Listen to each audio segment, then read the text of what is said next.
The man nervously drew a circle on the floor with a piece of chalk, because something evil was trying to get through the door. Just in time, he finished the circle. When the spirit entered the room, it kept circling around the bed. An invisible barrier trapped it outside and kept it from getting any closer. Once Jack realized the spirit couldn't reach him, he slowly drifted off to sleep. After checking the room and finding the spirit gone, he finally relaxed. Jack was a writer who specialized in supernatural horror novels. When he was a child, he accidentally pulled a trigger. The accident killed his mother. His father was devastated and passed away not long afterward. Ever since then, Jack had been seeing his mother's ghost. Lately, the visions had become more frequent. For years, guilt had haunted him.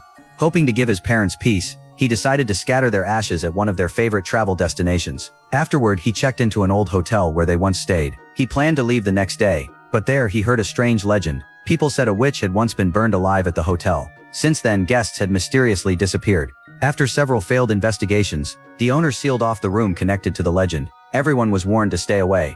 Curious, Jack asked the receptionist to take him inside, but she refused, afraid of getting in trouble. Anna, who loved ghost stories, immediately pulled out a book. According to the book, drawing a chalk circle around yourself could protect you from the witch. As they talked, a hotel worker named Abby walked over. Excited, Anna asked him to tell the story again. Abby was supposedly one of the people who had encountered the witch. After some hesitation, he began. One day, while hiding near the room instead of working, something suddenly knocked his hat off. He nervously shined a lighter into the darkness, and there he saw a pale face staring back at him. Jack wasn't impressed. As a horror writer, he'd written stories far scarier than that. After Anna left, Abby approached Jack. He had recognized him right away and claimed to be a fan. Abby even asked Jack to read a story he had written, but Jack had no interest.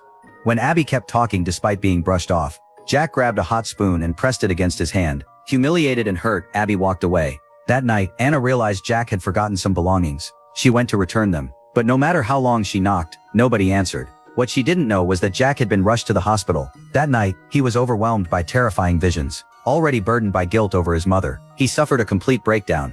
A few days later, after being discharged, Jack returned to the hotel to collect his things. The place felt even emptier than before. That's when he learned Anna had mysteriously disappeared while he was hospitalized. The police had searched both the hotel and the nearby woods. Their main suspect was a homeless man living nearby. The man often ground up hallucinogenic mushrooms and mixed them into water. He believed they could expand human perception. Most people thought he was insane. Someone had seen him talking to Anna on the night she vanished, and now he had disappeared too. Even with all the evidence pointing at the homeless man, Jack wasn't convinced. He had met the man before. Strange as he was, they had actually gotten along. What puzzled Jack even more was that the sealed room had never been searched. The staff explained that only the hotel owner had the key to the iron door. No one else could get inside. With no other leads, Jack decided to investigate the homeless man's campsite. There he found one of Anna's favorite books inside a vehicle. Just then, the homeless man suddenly appeared. Instead of running, he calmly answered Jack's questions. He claimed Anna was his friend. He denied hurting her. In fact, he said he had seen Anna's ghost. 2 nights earlier, he had sneaked into the hotel hoping to steal something.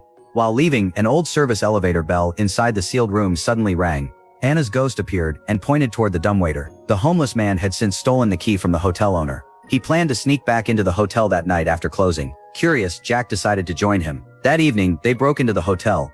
As they headed upstairs, the homeless man went looking for something he could use as a weapon. While waiting near the entrance, Jack heard a loud thud.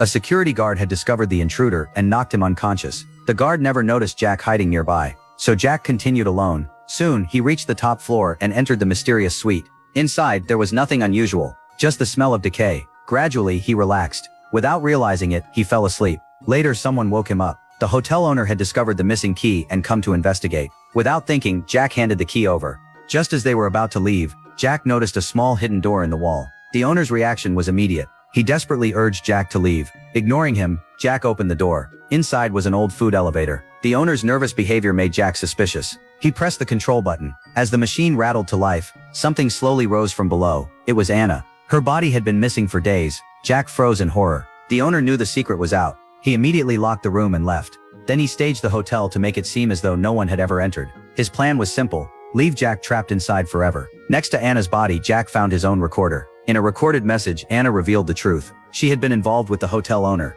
and she was pregnant. If the affair became public, everything he had built would be destroyed. So he locked Anna inside the elevator shaft.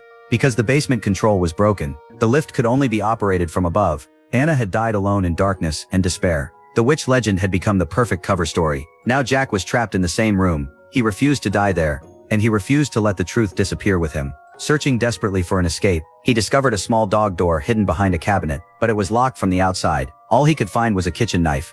He tried removing the rusty screws around the opening. After struggling for a long time, he finally loosened one, but many of the others were rusted solid. What he didn't notice was that something was watching him from behind. A chill ran down his spine. For the first time, he wondered if the witch legend might actually be real. And if all the answers were hidden in the basement, maybe there was even another way out. Determined to find out, Jack headed downstairs. Before going, he built a simple mechanism using a rotating figurine. It would automatically press the elevator button every hour. That way he wouldn't end up trapped underground like Anna. Carefully, he explored the basement, but there was no exit, only a single wall standing at the end of a long corridor. Defeated, he sat in a corner and listened to Anna's recording again. The fear in her voice sounded far too real, and Jack couldn't shake the feeling that someone was watching him from the darkness. He quickly decided to leave, but as he stood up, he kicked something on the floor. It was a used piece of chalk. That discovery made him even more uneasy. He sprinted back toward the elevator. There was only 1 minute left until the hour. All he could do was curl up and wait. Then suddenly, every light in the basement went out. A moment later, the sound of chains dragging across the floor echoed through the darkness. Jack knew for certain there had been no living thing down there during his search. Thankfully, the hour had arrived. The elevator was about to activate, but the sound kept getting closer and closer. In the darkness, Jack thought he saw a horrifying face. At last, the elevator started moving. Jack escaped back to the room above. Breathing heavily, he looked down through the elevator opening.